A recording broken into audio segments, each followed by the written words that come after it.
kamu.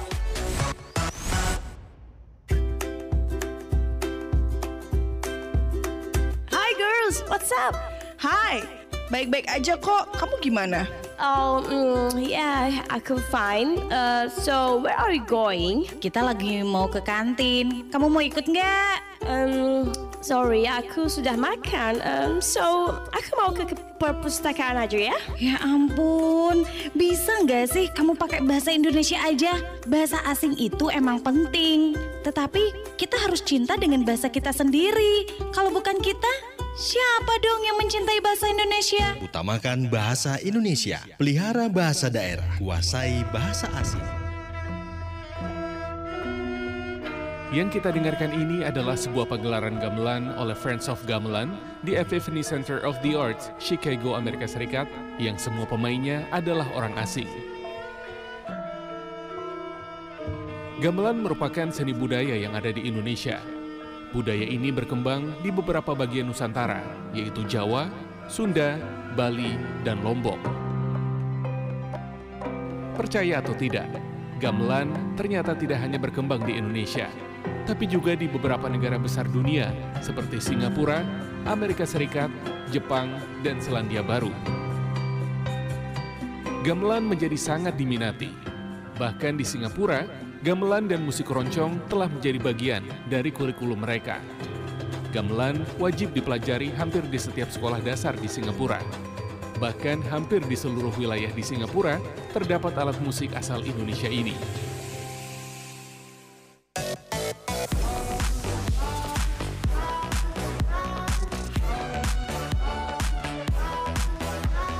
Teman terbaik kamu. Pro 2 FM. Spada. Selamat pagi, teman Pro 2. Selamat pagi, teman Pro 2. Selamat pagi teman Pro 2. Pro 2 FM. Teman terbaik kamu. Selamat pagi teman Pro 2.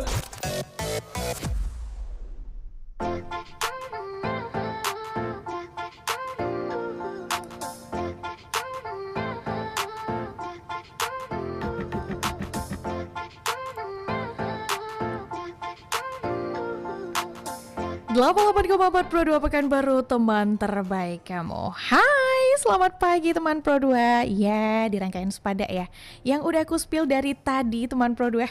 Kita sudah kedatangan narasumber yang luar biasa nih hari ini, dan kita bakal ngobrolin hal-hal yang seru ya teman Pro 2. Ini temanya tepatnya pembelajaran bahasa di abad ke-21. Sudah hadir saat ini di studio kita teman Pro 2, ada Ibu Dr. Hajah Zulhidah MPD selaku dosen dan juga sekretaris Prodi TBI Pasca Sarjana UIN Suskaryau. Kemudian ada Kak Chandra Alvindodes juga selaku guru dan mahasiswa Pasca Sarjana Bahasa Inggris UIN Suskaryau. Kalau Kak Chandra sih kita udah sering lihat ya. Udah beberapa kali ketemu juga di Studio Pro 2 dan beberapa kali juga ke sini. Kak Chandra sering main-main ke sini. Tapi kita kenalan dulu ke Ibu Dr. Hajah Zulhidah. Halo, selamat pagi Ibu. Selamat pagi. Apa kabar? Alhamdulillah. Alhamdulillah baik. Ibu tadi kesini datangnya tuh cepet. Wah, Ibu pasti ini semangat banget ya menyapa teman Pro 2 ya. Luar biasa. Kemudian kita ke Kak Chandra ya. Kak Chandra, walaupun dia udah kenal, walaupun teman Pro 2 mungkin beberapa udah banyak yang kenal juga, tapi boleh deh Kak Chandra sapa sekali lagi nih teman Pro 2. Halo teman-teman Pro 2, selamat pagi dan semangat pagi gitu ya. Gimana nih Kak, sehat Kak hari ini Kak? Alhamdulillah sehat dan juga semangat tentunya untuk berbagi. Pastinya dong, karena memang tema kita hari ini, kalau misalkan yang kemarin itu dia ketemu Kak Chandra, terakhir kita bahas bahasa juga. Sekarang kita ke bahasa lagi gitu ya. Ini pembelajaran bahasa di abad ke-21. Wah, sebenarnya kalau misalnya sedikit dipikirin gitu ya, kalau misalkan kita overthinking ini agak berat juga ya topiknya sebenarnya, tapi enggak gitu. Tapi berat, tapi tidak gitu. Aduh, gimana nih? Bingung jadinya ya. Nah, memang pembelajaran bahasa maksud Jaya di abad ke-21. Sebenarnya apa sih urgensinya tuh? Pentingnya apa sih kita tuh mengangkat topik ini? Apa gitu? Kita ke Ibu dulu kali ya. Silakan Ibu. Terima kasih Mbak Jia. Pembelajaran bahasa asing ya, terutama bahasa Inggris itu memang saat ini itu sudah suatu kebutuhan yang esensial bagi generasi muda, terutama yang sedang belajar, sedang kuliah. Karena memang di abad 21 kita sering dengar era 4.0, 5.0. Salah satunya itu kan kompetensinya itu yang memang harus dimiliki siswa itu, digital literacy. Nah, untuk mampu menggunakan teknologi informasi ya butuh bahasa. Pada umumnya ditulis dalam bahasa asing, pertama bahasa Inggris sebagai bahasa internasional. Bukan berarti kita melupakan bahasa kita sendiri, karena bahasa kita sendiri juga udah jadi bahasa internasional, bahasa Indonesia. Benar. Bahkan juga dipelajari di berbagai negara. Benar. Jadi otomatis sebenarnya ke depan peluang untuk karir bagi mereka-mereka yang punya kemampuan berbahasa asing, terutama bahasa Inggris, itu bisa bersaing secara global. Betul. Karena memang di kompetensi abad 21 itu ada yang namanya global awareness. Saat ini memang tanpa bahasa kita nggak bisa ngapa-ngapain. Iya betul. Apalagi kalau kemanapun semua kita harus setidaknya ya bilingual dulu. Kalau tidak multilingual gitu. Jadi apapun sekarang, apalagi generasi abad 21 yang kita kenal dengan generasi Z ya, itu mereka rasa ingin tahunya tinggi. Mereka bisa belajar secara independen. Betul. Karena pembelajaran zaman sekarang itu tidak hanya terbatas di pendidikan formal. Mungkin ya mulai dari pendidikan usia dini, anak sekarang sudah diberi pembelajaran bahasa Inggris, tapi juga sampai ke universitas, S2, S3 juga masih belajar. Karena ketika mereka ingin mamanya anak SMA itu kan dituntut juga untuk lulus TOEFL atau IELTS untuk bisa tembus ke universitas di dalam dan luar negeri gitu. Betul. Nah, ini yang sangat-sangat krusial. Kemudian untuk bisa menguasai bahasa, mau tidak mau ya siswa itu harus punya resilience atau keuletan, dan itu juga merupakan keterampilan abad 21 yang mereka harus miliki. Kemudian juga creativity and innovation. Tanpa kreativitas, they have nothing. Intinya di critical thinkingnya. Betul. And creative thinking. Ya semuanya harus melalui ini, membaca. Kalau kita dalam Islam itu kan dulu wahyu pertama yang diturunkan ya adalah Iqra, bacalah. Ya intinya yang dibaca bukan hanya yang tertulis.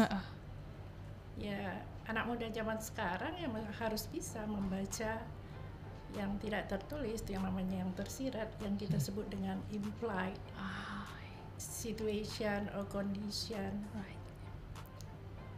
Kayak kalau ingin bersaing, setidaknya ya language literacy, digital literacy, and then memiliki ini kemampuan berpikir tingkat tinggi seperti critical thinking yang juga diperlukan di abad 21 ini, analytical thinking kalau memang mereka berniat dengan dunia-dunia yang sifatnya inovasi dalam rangka ini loh, problem solving. Sekarang itu kan banyak anak muda juga yang gampang putus asa, bahkan dibenturkan dengan sedikit masalah merasa dunianya besok kiamat loh. Sedikit-sedikit mental health gitu ya. Iya begitu.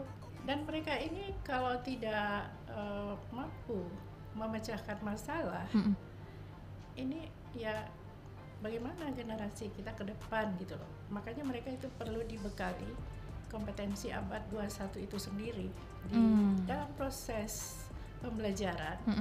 Apapun mata pelajaran atau mata kuliahnya, ya guru ataupun dosen wajib mempromosikan itu.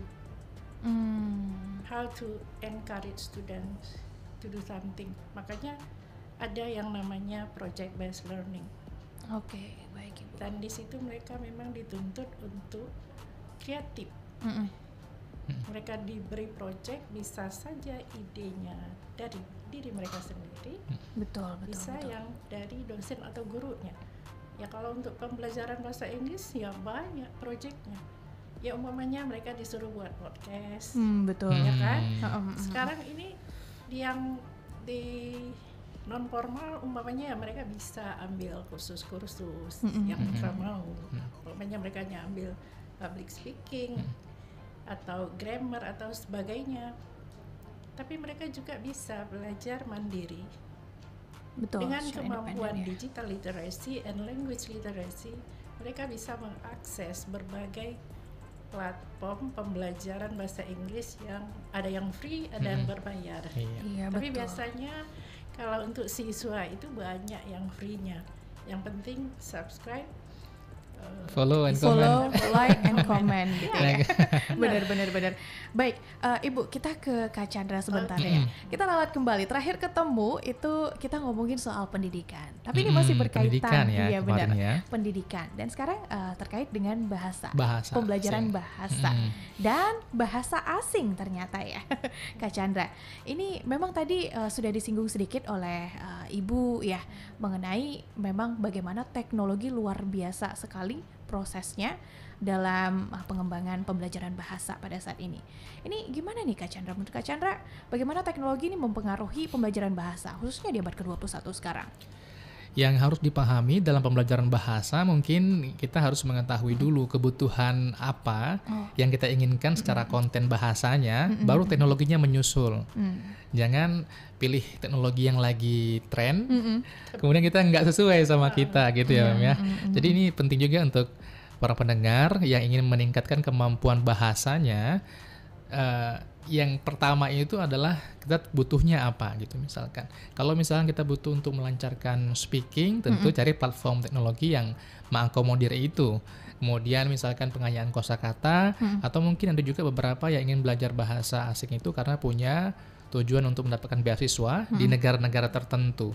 Baru kita cari platformnya apa, karena pilihan tesnya juga itu mempengaruhi dari negara yang dituju. Jadi ini penting, berangkat dari kebutuhan, kemudian didukung dengan teknologinya. Jangan kebalikannya. Ini berlaku sama untuk semua platform-platform pendidikan juga. Jadi bukan berarti ketika ada sekolah, ada institusi yang platformnya itu adalah teknologi, kemudian pertanyaannya adalah apakah teknologi itu jadi yang terdepan, baru pembelajarannya belakangan. Seharusnya pembelajaran duluan, baru teknologinya mendukung seperti apa gitu. Misalkan saja contoh yang paling sederhananya, kita ingin suara kita misalkan terdengar karena jaraknya jauh. Kalau kita hanya punya mikrofon misalkan, mikrofonnya misalkan menggunakan kabel, maka kalau jaraknya itu adalah 20 meter, mungkin saja kabelnya nggak sampai gitu ya. Tapi tujuan utamanya adalah bukan mikrofonnya, tapi kita ingin suara terdengar, maka kita butuh clip on. Apalagi kita pengen lari gitu kan, pengen moving. Jadi kebutuhannya dulu apa, maksudnya ingin suara yang terdengar misalkan, maka kita butuh teknologi apa. Ini yang paling penting untuk kita ketahui. Jangan karena banyak temuan misalkan di lapangan itu banyak yang kita ikut-ikut teknologinya tapi nggak tahu cara menggunakannya, atau bahkan sebaliknya kalau kita bicara tentang teknologi misalkan ya kita hanya jadi ikut-ikutan saja atau menjadi follower. Itu sebaiknya dihindari. Nah, benar sekali tadi kata Mem juga bahwa sebenarnya tantangan hari ini itu justru mempermudah sebenarnya. Mau sejauh mana sebenarnya kita ingin untuk belajar, itu yang paling penting. Jadi awareness-nya dan juga will ya, ada keinginan juga untuk belajar.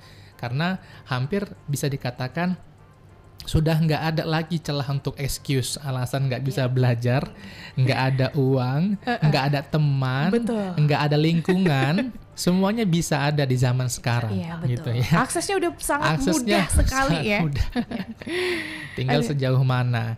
Tapi sekarang kalau saya lihat juga ini Mem, sekarang tantangan anak-anak atau anak muda atau mungkin kita sebagai warga global justru malah saya lihat ada permasalahan yang menjadi bahaya, yaitu adalah overloaded information atau sistem atau teknologi atau apapun itu. Jadi ya justru malah bukan lagi kita nggak cukup bahannya, sumber informasi, tapi berlebihan.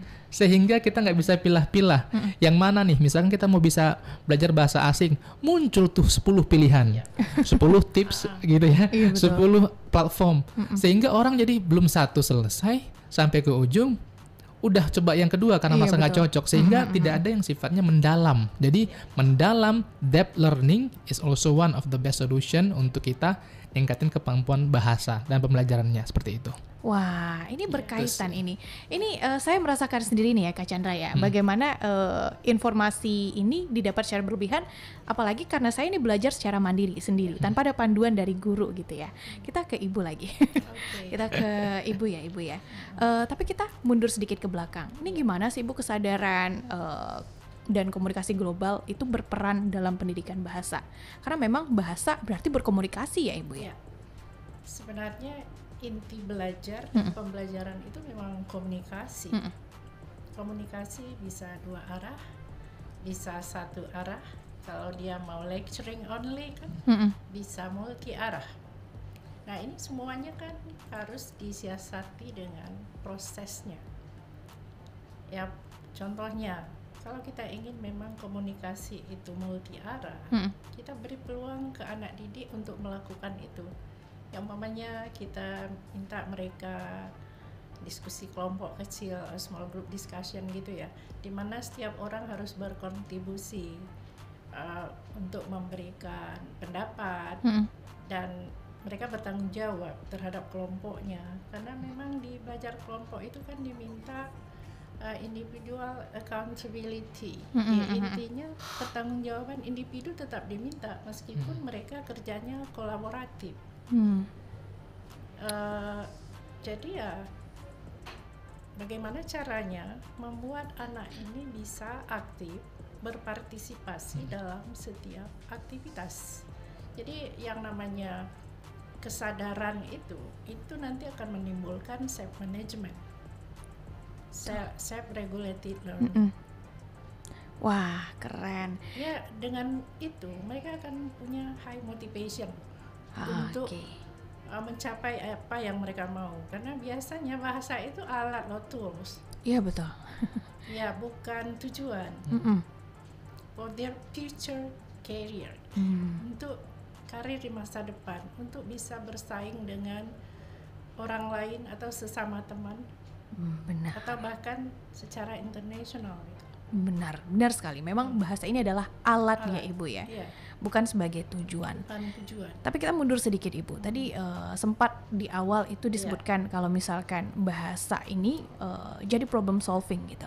Nah ini dengan cara apa pembelajaran bahasa ini bisa menumbuhkan inovasi, kemudian juga menumbuhkan keterampilan pemecahan masalah dalam diri siswa Ibu? Ya, mereka mau tidak mau kalau dalam pembelajaran harus dilatih dulu. Bisa berangkat dari permasalahan yang mereka alami sehari-hari.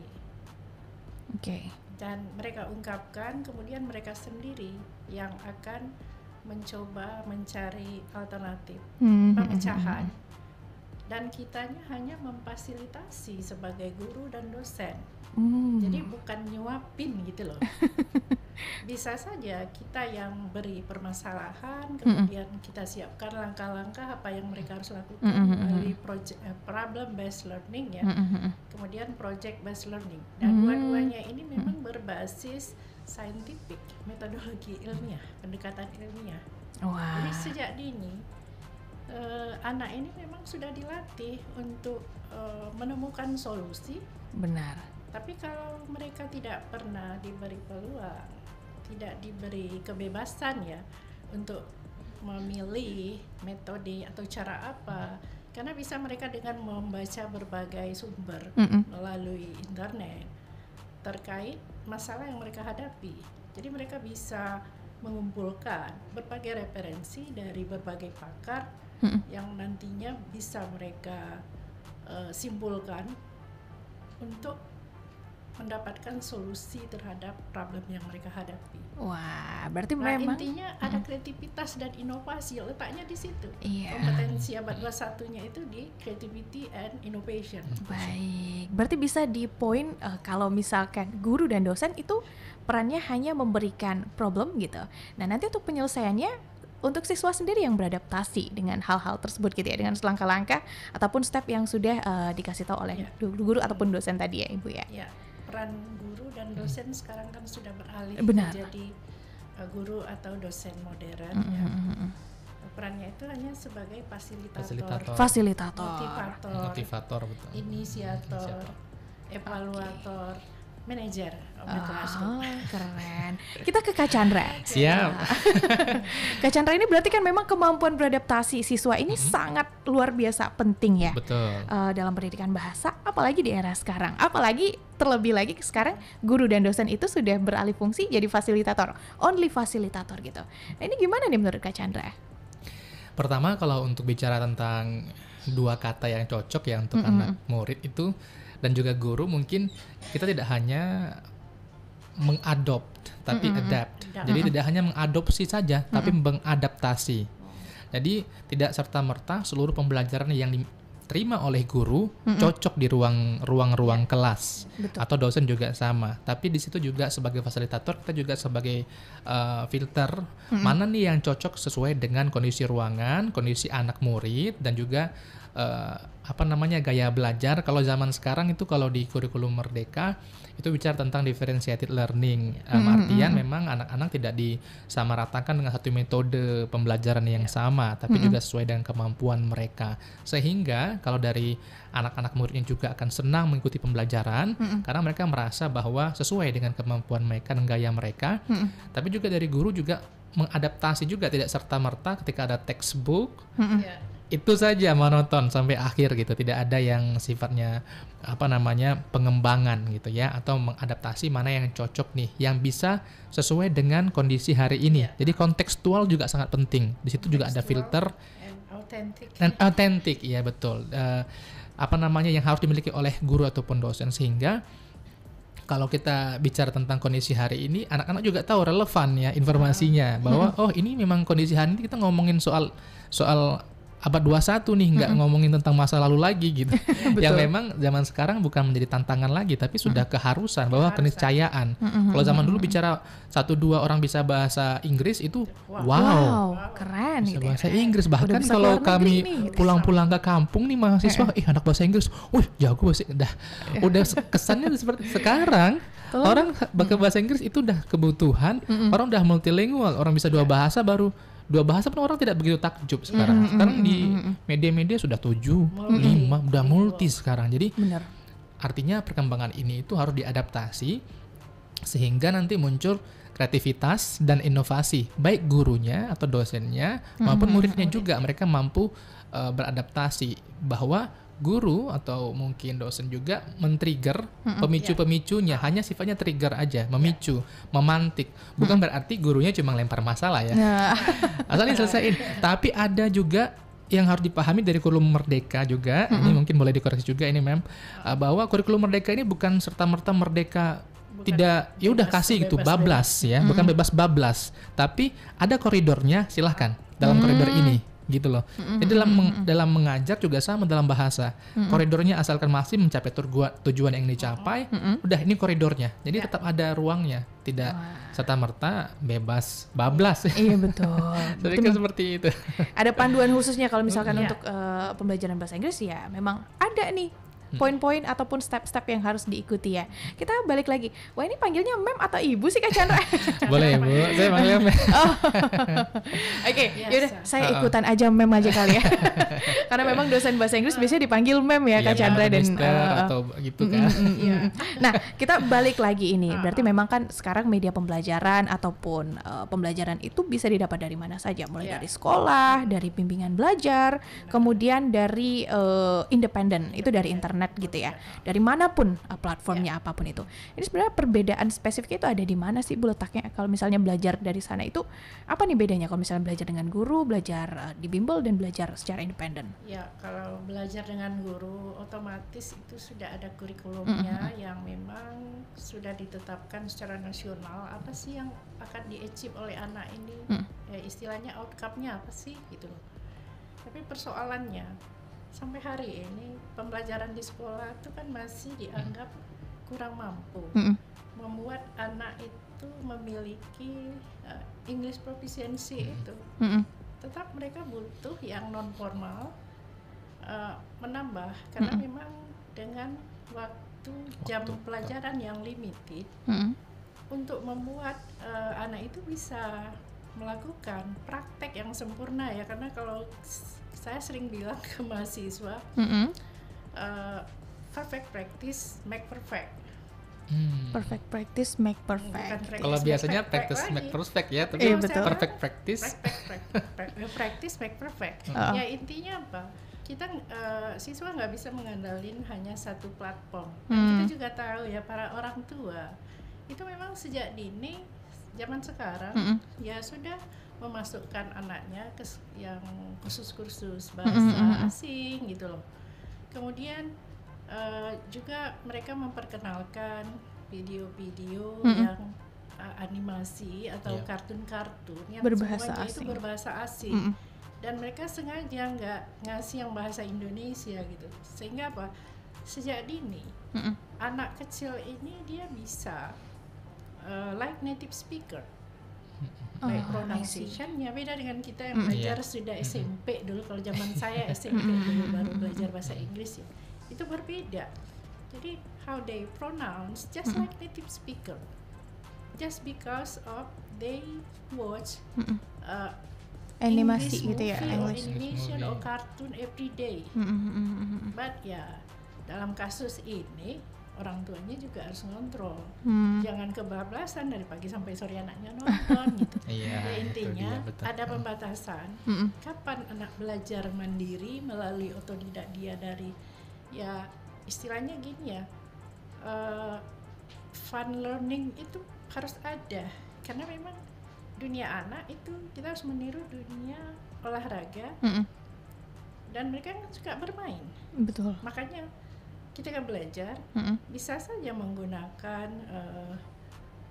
total physical response. Mereka meniru. Kemudian diajak bergerak, bermain games. Seperti itu. Jadi bukan mereka hanya sekedar mendengarkan, melakukan kegiatan yang disuruh, bukan seperti itu, tapi mereka ini diajak terlibat, learning by doing namanya. Learning by doing. Di sekarang itu namanya pendekatan pembelajaran yang diinginkan sekarang itu kan student centered learning. Intinya yang jadi subjek pembelajaran itu memang siswa itu sendiri. Beneran siswanya makanya sendiri. Kenapa gitu ya? Guru itu jadi fasilitator gitu. Supaya dia anaknya difasilitasi supaya bisa aktif. Betul. Dan mereka bisa mengeksplor dirinya sendiri, diberi kebebasan. Ya umpama tentang mereka inginnya nonton apa. Kita buat banyak pilihan. Silakan mereka disuruh pilih gitu loh. Wah. Jadi enggak, kalau zaman dulu saya kuliah aja sekolah itu ya satu topik untuk semua orang. Apalagi kayak pelajaran menggambar. Kalau gurunya suruh gunung 40 orang 40 gunung. Iya betul. Enggak ada kreativitas. Ya intinya kalau kita ingin anak kita kreatif, beri mereka kebebasan. Silakan gambar apa yang Anda suka. Silakan tulis buat essay ya atau apa paragraf sesuai dengan pengalaman mereka yang pernah mereka alami. Itu kan kontekstual. Jangan disuruh mengarang mabuk darat umpamanya. Atau mabuk udara lah. Mereka belum pernah naik pesawat. Bagaimana mengungkapkan ide tentang itu gitu. Bagaimana mengekspresikannya gitu kalau misalkan merasakannya belum gitu. Belum ada pengalamannya. Jadi masuki dunia mereka, baru kita antarkan dunia kita ke mereka. Jadi caranya begitu. Kalau di quantum teaching and learning begitu, masuki dunia mereka, baru kita kita antarkan dunia kita ke mereka. Jadi guru harus mengenali juga kegemaran anak SD itu seperti apa saja, idola mereka siapa. Anak SMP, SMA juga gitu. Pakai itu ketika mengajar. Wah, ini jadi dapat ilmu guru nih. Ilmu dapat pelatihan quantum teaching nih.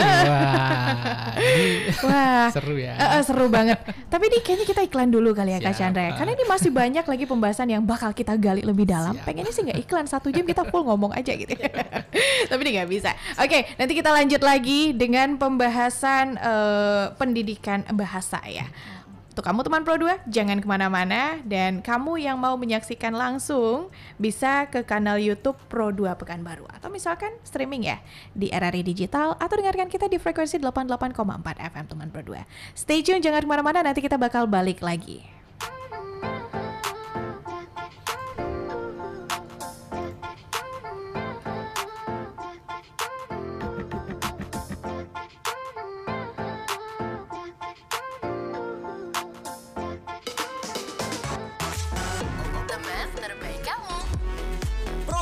FM, teman terbaik kamu.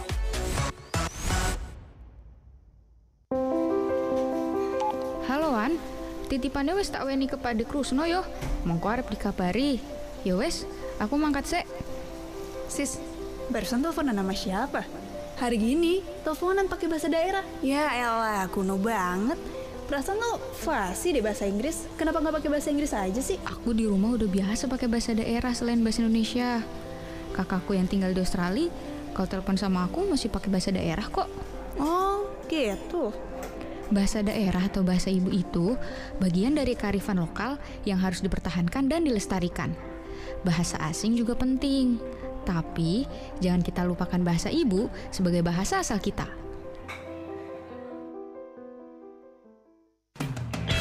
Waktu sholat Idul Fitri di lapangan, nah disitulah saya tahu bahwa bukan hanya saya nih yang memakai baju pengantin lebaran. Ini lebaran pertama kami semenjak menikah, makanya kami memakai baju pengantin di saat lebaran.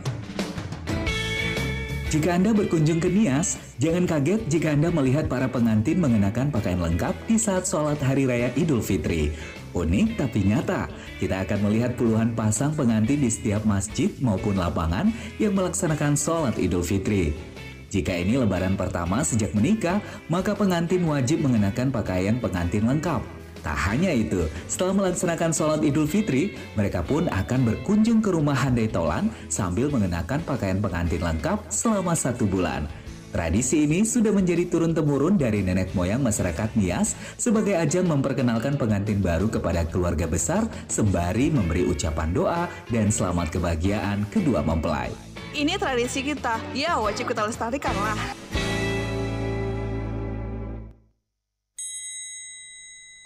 Excuse me. Apa sih anak kecil? Oh, maaf. Saya kira Bapak tidak bisa bahasa Indonesia. Taulah. Bapak bisa membaca? Bisa, masa nggak bisa? Itu coba dibaca. Harap antri. Hahaha, itu tahu baca. Pak, malu dong sama anak kecil. Budayakan kebiasaan antri apapun alasanmu. Mulailah dari diri sendiri agar bisa menjadi contoh untuk orang lain. Tertib saat mengantri meskipun itu membutuhkan waktu yang lama agar menciptakan suasana indah, nyaman, dan tentram.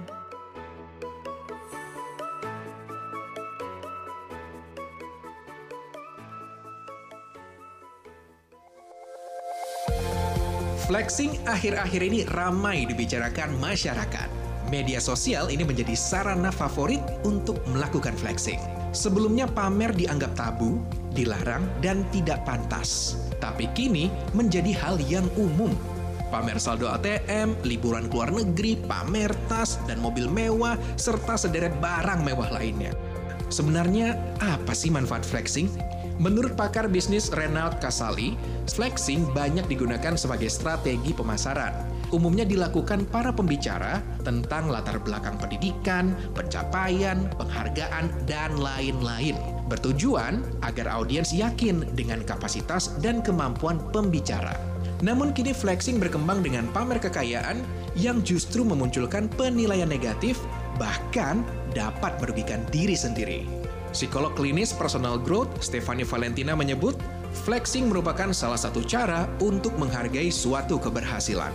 Namun bisa jadi masalah apabila dilakukan secara berlebihan atau sekedar untuk menutupi kekurangan. Kalau menurut Anda, bagaimana?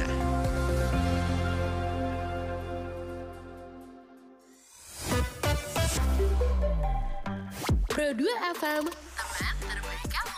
Teman terbaik kamu. Pro 2 FM. Spada.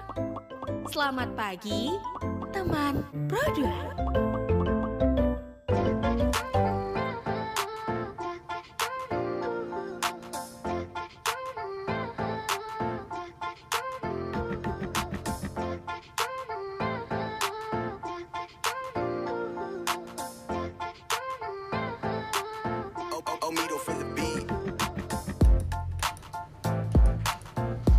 Masih bareng teman Pro 2, masih bareng Mem Zulhida juga ya. Ini Mem Ida berarti ya nama panggilannya. Kemudian ada Kak Chandra juga di sini dan kita dari tadi ngomongin soal pembelajaran bahasa di abad ke-21. Wah, keren banget. Tadi dia juga udah ngobrol-ngobrol nih di belakang layar ya bareng Mem Ida, bareng Kak Chandra juga nih teman Pro 2 mengenai pembelajaran bahasa ini sendiri. Karena ternyata Mem Ida juga salah satu tim yang otodidak. Tapi kita kayaknya ke Kak Chandra dulu deh. Ini menarik nih Kak Chandra. Karena memang rata-rata pembelajar itu ya, apalagi di gen Jia ke bawah gitu, itu banyaknya otodidak. Karena memang percepatan teknologi sekarang memang luar biasa begitu ya Kak Chandra ya.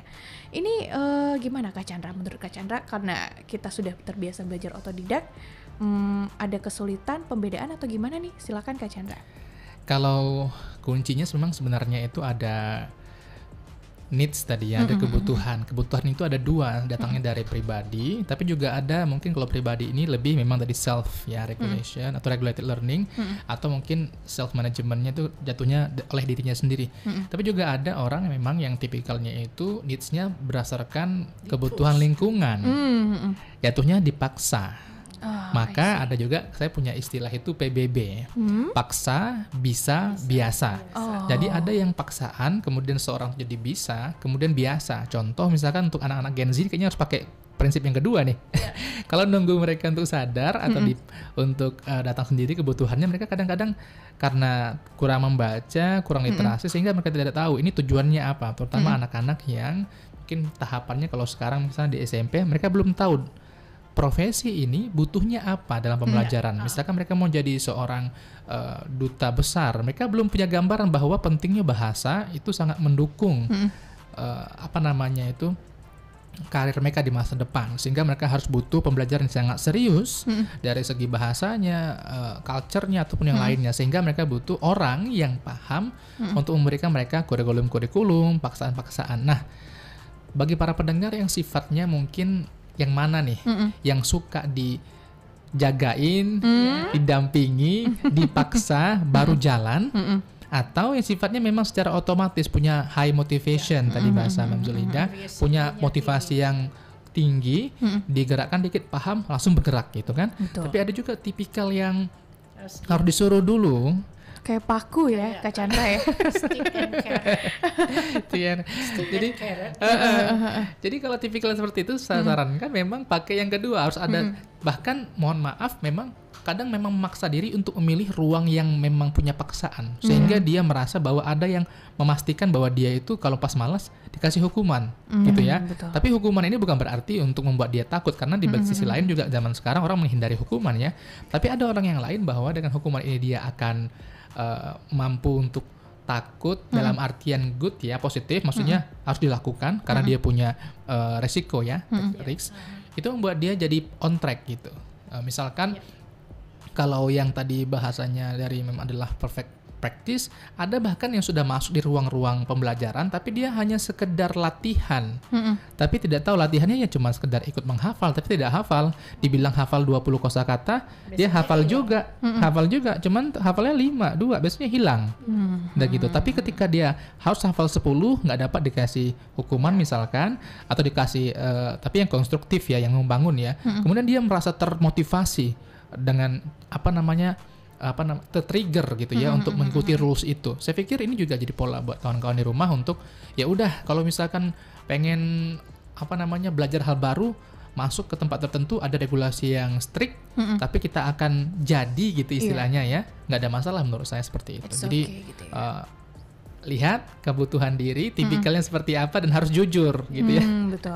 Jangan paksain, harus jujur karena kalau tidak jujur pas masuk ya nggak kuat, nggak bisa ya nggak mencapai apa-apa. Nah, gitu ya. Ini sebenarnya menarik, tapi tapi sebentar kita ke Ibu dulu ya Kak Chandra ya. Karena tadi belum selesai nih ya perbedaan pembelajaran antara yang di sekolah, kalau sekarang sudah ada kurikulum merdeka juga ya, kemudian melalui bimbel dan independen. Ini silakan Ibu lanjutkan. Kita lanjutkan yang kedua. Non-formal dulu ya. Non-formal, yang kedua. Yes, ya.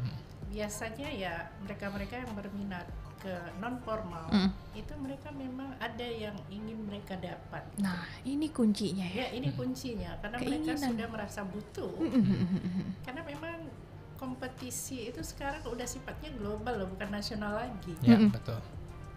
Guru bahasa Inggris sekarang ya di Pekanbaru ini udah menjamur, bulenya banyak, walaupun menurut saya bulenya itu yang didatangkan bukan yang profesional, yang kebetulan mereka dari native speaker, tapi bukan keahliannya itu banyak loh.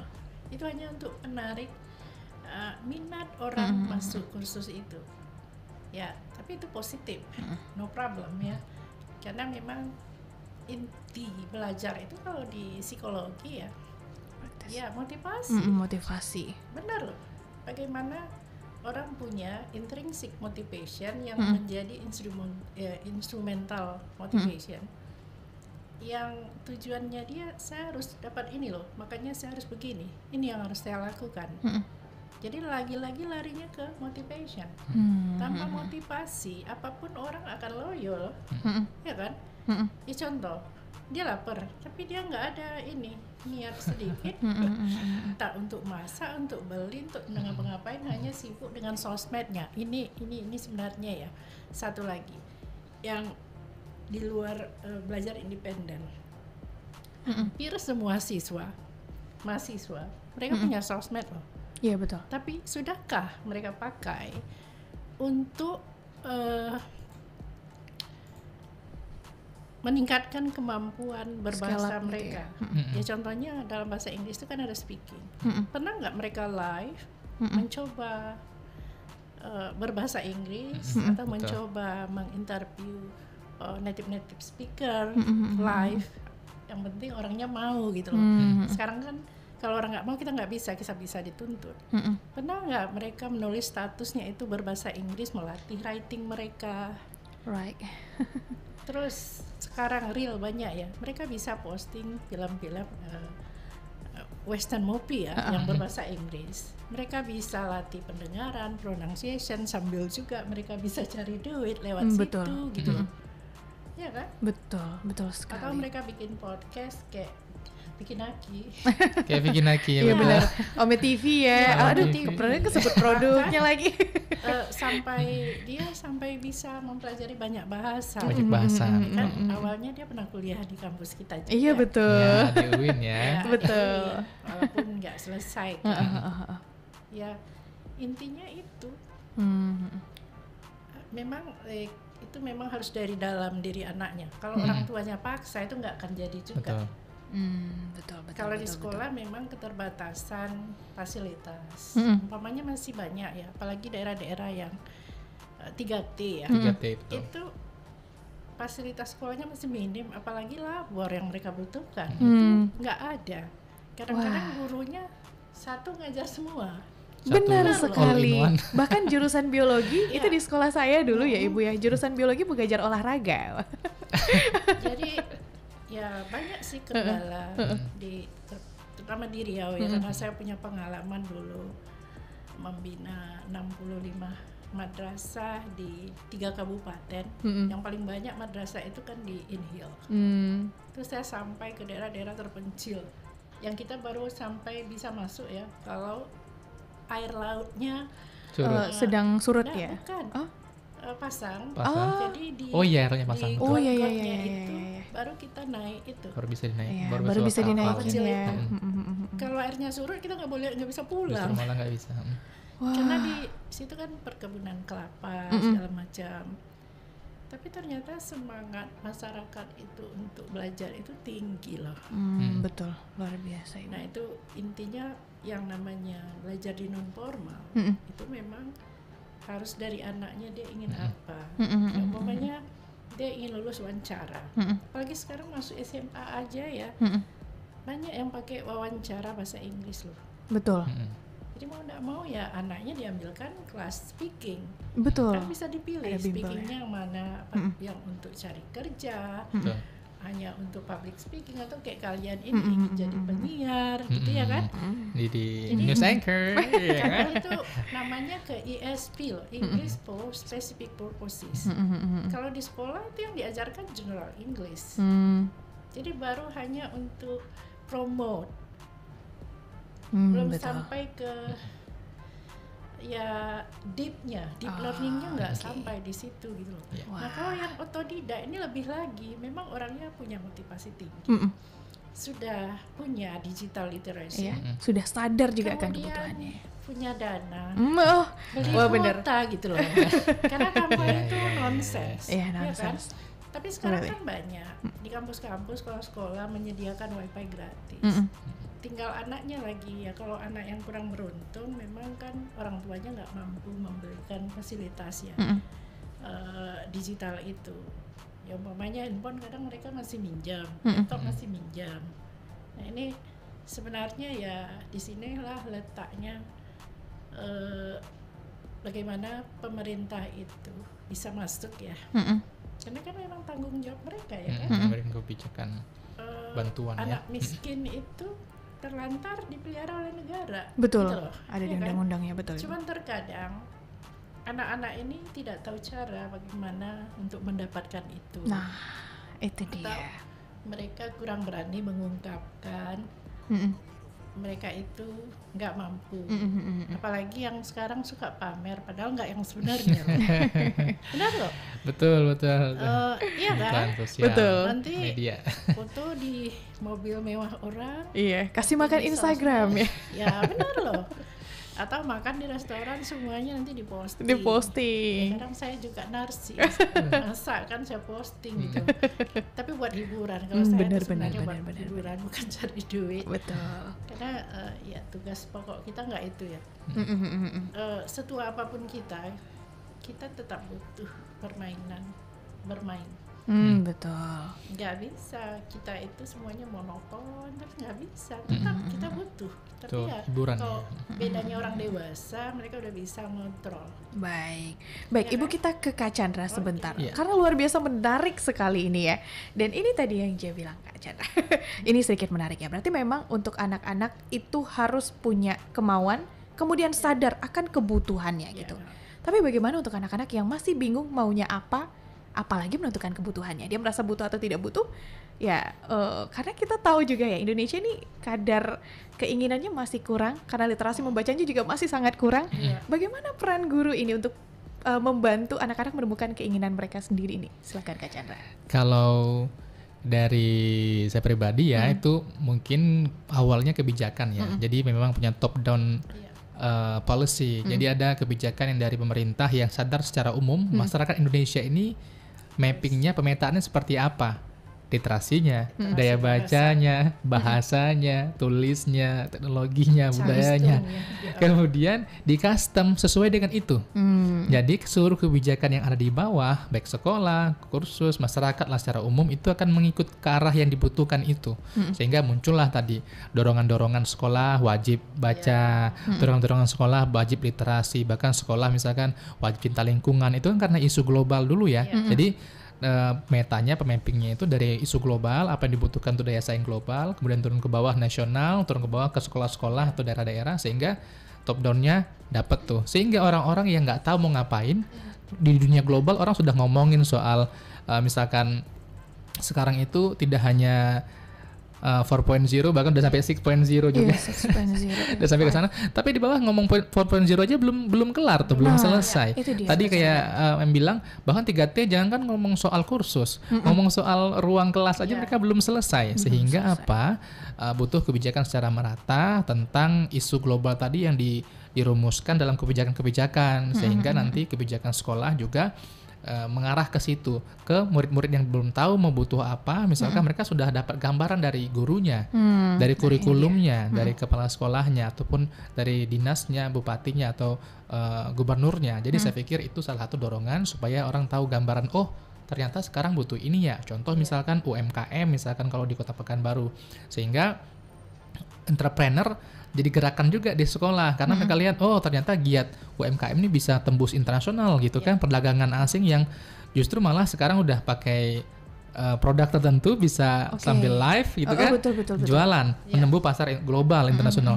Itu kan bagi orang ruang-ruang kelas yang tahu ternyata ada itu di tengah-tengah mereka sadar bahwa itu penting, langsung ditangkap tuh infonya, kemudian dibuat kelasnya. Jadi memang berdasarkan kebijakan, kemudian berdasarkan needs, bahkan juga boleh juga berdasarkan inovasi. Inovasi itu berarti apapun yang sudah ada sekarang, coba hal baru, sehingga muncul terobosan-terobosan menjadi pelopor-pelopor. Jadi itu caranya bagi yang belum tahu mau ngapain, ya dikasih tahu dengan kebijakan oleh pemerintah, mengambil bagian. Kalaupun tahu, boleh juga melakukan inovasi-inovasi. Sudah tahu nih, tapi masih kelihatannya umum. Semua orang lakuin hal yang sama nih. Terus gimana caranya? Ya lakukan inovasi, munculkan kreativitas, buat pembeda sehingga mereka mampu berdaya saing. Saya pikir itu juga dalam ruang-ruang motivasi. Kenapa aku harus belajar bahasa Inggris juga? Mungkin itu juga pertanyaan. Semua orang sudah bisa bahasa Inggris nih, gitu kan? Kalau orang lain bisa, kenapa harus saya nih? Kenapa harus saya ya? Karena udah ngomongin itu lagi. Jadi minimal sebenarnya kita bisa dulu yang itu, baru ngomong yang lain. Kalau nggak beda betul. Contohnya kayak sekarang misalkan anak-anak yang Korean lovers gitu ya, K-popers, mereka suka dan cinta gitu ya, bahasa cinta tentang Korea. Tapi mereka kok nggak bisa nguasain bahasa Korea, gitu ya. Disuruh pakai bahasa asing, ya bahasa Koreanya juga cuman annyeonghaseyo, saranghaeyo gitu kan. Kenapa nggak dalami suatu hal yang mereka sukai? Artinya mereka nggak tahu kebutuhan mereka sebenarnya. Kalau mau dorong mereka, terus bagi peran orang tua juga penting melihat potensi itu. Ketika dorongan dari orang tua, meskipun sifatnya paksaan kayak tadi, tapi kita lihat nih bahwa dia bisa berkembang dengan potensinya. Kadang potensi itu bisa dilihat oleh diri sendiri, sadar, atau oleh orang lain. Kemudian menggerakkan. Nah, gitu sih saya pikir, dikembangkan. Wah, aduh, kenapa sih musuh kita tuh waktu terus ya Kak Chandra ya? Bener. Sebenarnya masih panjang, masih banyak lagi yang ditanyakan, ini masih permukaan ya, belum kita masuk ke dalam-dalamnya lagi ini. Kayak terakhir boleh deh Ibu ya. Lewat 1 menit 2 menit nggak apa-apa lah ya. Oke. Nah, jadi apa sebenarnya nih yang jadi tantangan untuk guru, untuk dosen, dalam pembelajaran bahasa, terutama di abad ke-21 ini, Bu? Ya intinya itu tadi self awareness itu, and learning readiness, siap belajar nggak, and then bagaimana caranya kita itu bisa membuka mata siswa dan mahasiswa, mereka tahu apa yang mereka mau gitu, sesuai dengan kebutuhannya. Nah, betul. Dan kita bisa menunjukkan jalan atau strategi cara bagi mereka untuk mencapai itu. Jadi ya kadang-kadang mahasiswa ditanya mau jadi apa, kenapa kuliah di jurusan itu, mereka masih jawab belum tahu. Disuruh orang tua. Ngikut temen. Iya. Makanya kalau saya sering itu anak itu kita suruh brainstorming dulu. Sebenarnya mereka punya apa. Nah kalau sekarang ini sudah jadi pilihan, yang dulu niatnya aneh-aneh, mulai hari ini coba rubah niat, baca doa belajar, lakukan sesuatu untuk mencapai itu. Contoh dekatnya aja gini, kalian mau nilai A gitu ya. Nah ini loh yang harus dilakukan. Jadi kita kontrakkan nilai itu. Jadi bukan kita ini, ya kan ada tagihan-tagihan yang harus mereka lakukan. Jadi mereka harus diberi tanggung jawab. Tapi bukan berarti mereka didikte. Karena mereka mau itu pilihan mereka kan. Betul. Kita udah berikan ini persyaratannya, ini yang harus dilakukan.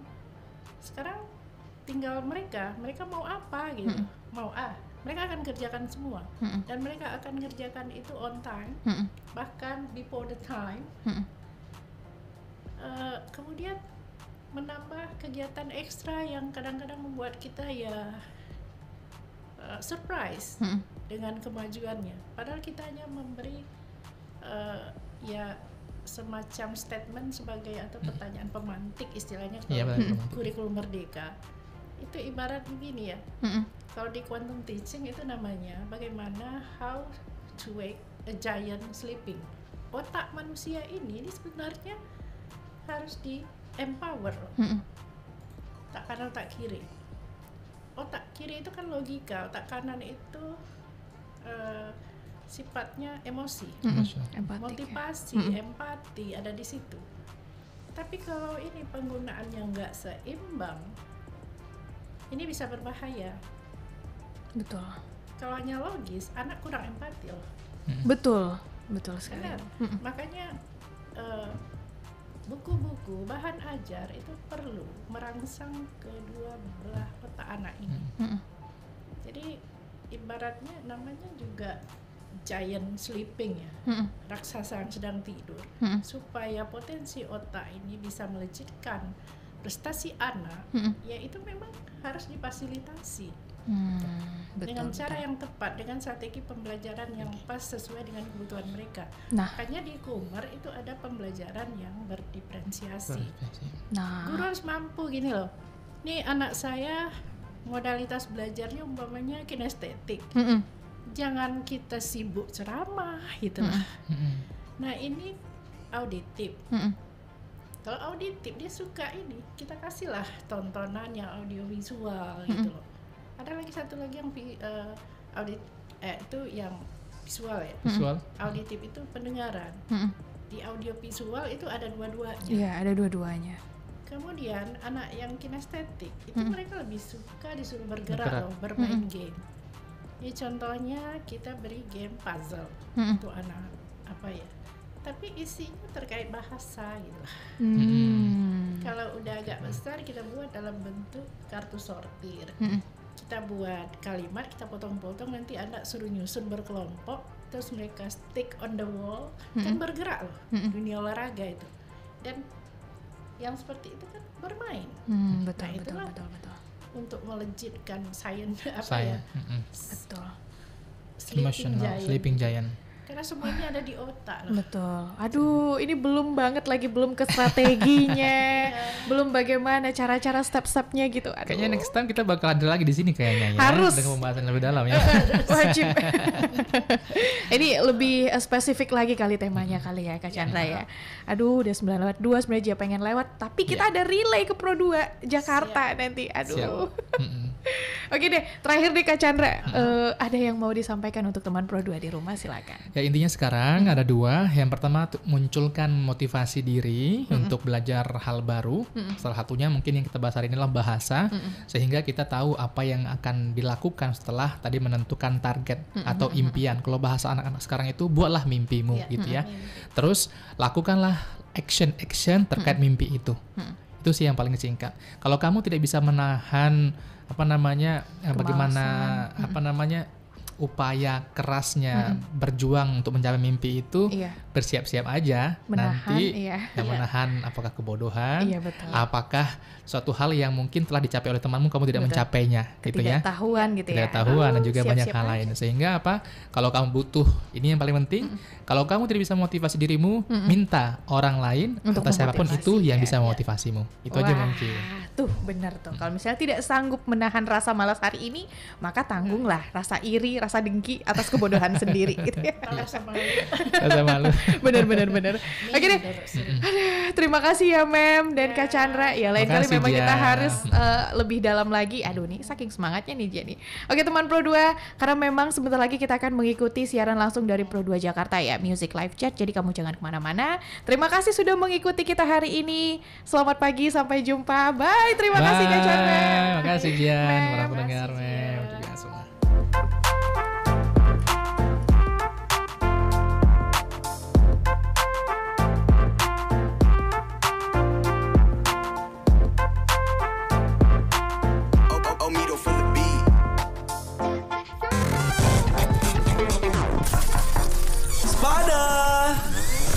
Selamat pagi teman Pro 2. Teman terbaik kamu. Teman terbaik